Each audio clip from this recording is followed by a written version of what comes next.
विधानसभा सत्र के दौरान विधानसभा परिसर में जहां विपक्ष ने सत्ता पक्ष पे आरोप लगाते हुए इस्तीफा देने की मांग की, वहीं नियोजन नीति को भी कहा कि जल्द से जल्द सामने लाना चाहिए। वहीं कई नारेबाजी हुई और मुख्यमंत्री इस्तीफा दो के नारे के साथ पूरा प्रांगण गूंजा। साथ ही सभी ने 1932 का क्या हुआ कि जर्सी पहनकर विरोध प्रदर्शन किया।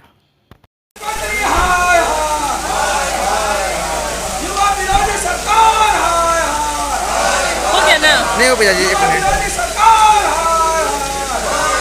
सरकार ढिंढोरा पीट रही थी, खतियानी जुहार यात्रा निकाल रही थी, तो स्वाभाविक रूप से इस जनता के आंखों में धूल झोंकने की बात थी।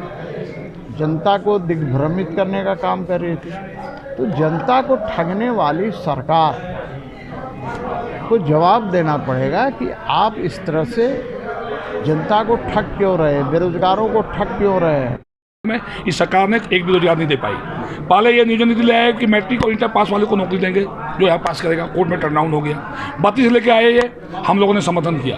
अब 32 से पीछे हट के ये विधानसभा का अवमानना करके 32 विधानसभा में लेके आए थे ये। फिर बाद में ये विधानसभा को दरकिनार करते हुए कैबिनेट से लेके आए 60-40 क्या है? क्या झारखंड के किसी नौजवान को क्या बंगाल में नौकरी मिलेगा? 3rd ग्रेड का हम लोग भी नहीं चाहते हैं कि सदन बाधित हो, और सरकार से इसलिए बहुत छोटी मांग हम लोगों ने किया है कि भाई सदन चल रही है और मुख्यमंत्री जी ने स्थानीय नियोजन नीति लाई, कैबिनेट में निर्णय लिया। क्या निर्णय लिया किसी को समझ में नहीं आ रहा। झारखंड के नौजवान भी दिग्भ्रमित है, यहाँ तक कि उनके जो विधायक है, उनके जो मंत्री है, वो लोगों को भी समझ में नहीं आता है। उन लोगों से जब बात करते 1932 को लेके वर्तमान सरकार के नियत और नीति में पूरी तरह से खोट है, और यही कारण है कि ये पूरी तरह से आप देख लोगे सरकार बनने से अब तक राज्य की जनता को दिग्भ्रमित करने का काम कर रही है। कभी 60-40 की बात करती है, तो कभी कुछ करती है, कभी कुछ करती है। अभी हाल में जो संकल्प जारी किया 10 मार्च को, तो पूरी तरह से यहाँ के जनता के और यहाँ के शिक्षित बेरोजगारों के लिए, राज्य की जनता के लिए पूरी तरह से हित होने वाला।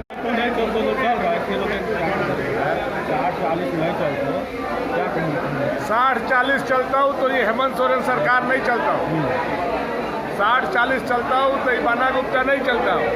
60-40 चलता हूँ तो आलमगीर आलम साहब नहीं चलता हूँ। 60-40 चलता हूँ तो जेएमएम और झारखंड मुक्ति मोर्चा कौनों नहीं चलता। यह झारखंड झारखंडियों के लिए बना है, और 3rd ग्रेड 4th ग्रेड में यहाँ के युवा हक रखता है। उस हक को अगर आप छीनोगे तो युवा आपसे लड़ेगा और आने वाला समय में आपके राजनीति को नेक्स्ट नाबूद कर देगा। मानो जी 4 साल में इतनी वैकेंसी नहीं, क्या आपने एक पिक्चर देखा होगा, अब तक 56 और 3 साल में नौकरी मिला है 357। ये सरकार की सबसे बड़ी उपलब्धि है। अब तक 357, 5 लाख प्रत्येक साल युवाओं को नौकरी देने वाले, और नौकरी नहीं देने पर बेरोजगारी भत्ता देने वाले किस मुंह से सदन में आ रहे हैं, हम लोग शर्मसार महसूस कर रहे हैं। 32 करते करते 32 चला गया। देखिए, 1932 आधारित नियोजन नीति के पैरोकार आज की सरकार है। 2019 में इनके चुनावी मुद्दों में ये सबसे बड़ा मुद्दा था। 5 लाख नौकरी देना, बेरोजगारों को रोजगार देना, ये मुद्दों को लेकर के ही वो सत्ता में आए। और सत्ता में आने के बाद हर साल लाखों नौकरियां देंगे, ऐसा दम्भ भरने वाली सरकार 3.5-4 साल निकल गया, लेकिन अभी तक अपना स्टैंड नियोजन नीति पे क्लियर नहीं कर पाई। ये 1932 तो एक महत्वपूर्ण सवाल ज़रूर है, लेकिन भाजपा ये क्यों नहीं पूछ रही है कि रोज़गार कहाँ गया, नौकरियाँ कहाँ गई।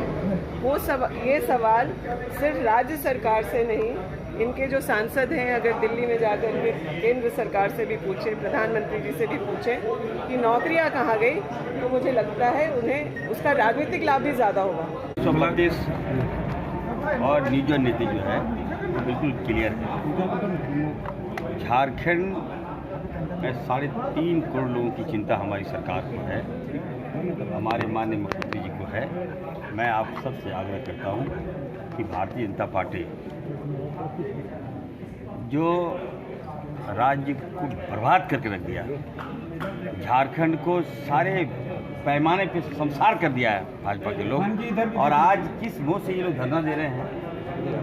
यहाँ पे सवाल उठ रहे हैं, 1932 का वादा क्या हुआ? जब 23 तक का ही करना था तो 32 का नारा क्यों लगाई थी ये सरकार?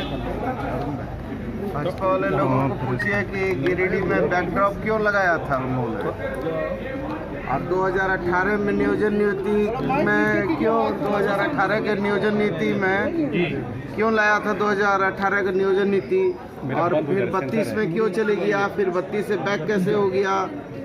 तो भाजपा जो है दोहरा चरित्र प्रस्तुत कर रही है। कभी हिंदी के पक्ष में बोलती है, कभी हिंदी के विरोध में बोलती है, कभी संस्कृत के विरोध में बोलती है। भाजपा स्पष्ट करे ना। और जो ये ट्विटर करके माहौल को बिगाड़ कर 16,000 लोगों ने ट्वीट किया, 4.5 लाख लोगों को दिखा दिया। ये तो फर्जी लोग हैं, झूठे लोग हैं। आप भी तो 5 लाख वादे किए थे ना, 5 लाख का वादा किए थे। हम तो 5 लाख का वादा किए, तो अभी तो हम कर रहे हैं, इस पे लगे हैं। अरे भैया, तो आप भाजपा के लोगों को नहीं पूछ रहे हैं कि 8 साल का कार्यकाल हो गया मोदी जी ने?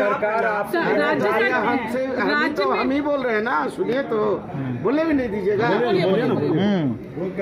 5 साल मोदी जी का कार्यकाल पूरा हो गया, 2 करोड़ लोगों को रोजगार देने का वादा किया, तो 5 साल पूरा करने पर कितना होता? 10 करोड़। और 8 साल में कितना होता? 16 करोड़। 50 लाख लोगों को रोजगार मिला क्या?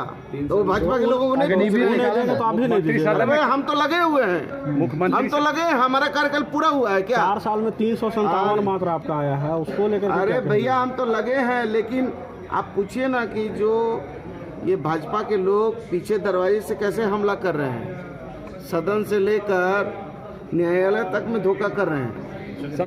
इन लोगों की मजबूरी थी समर्थन करना, लेकिन अब जो जिम्मेदारी इनकी है, वो जिम्मेदारी पर इन्हें बात करना चाहिए कि हम लोगों ने विधानसभा से पारित करवा कर भिजवा दिया, अब ये आगे बढ़कर इसके 9वीं सूची में शामिल करें।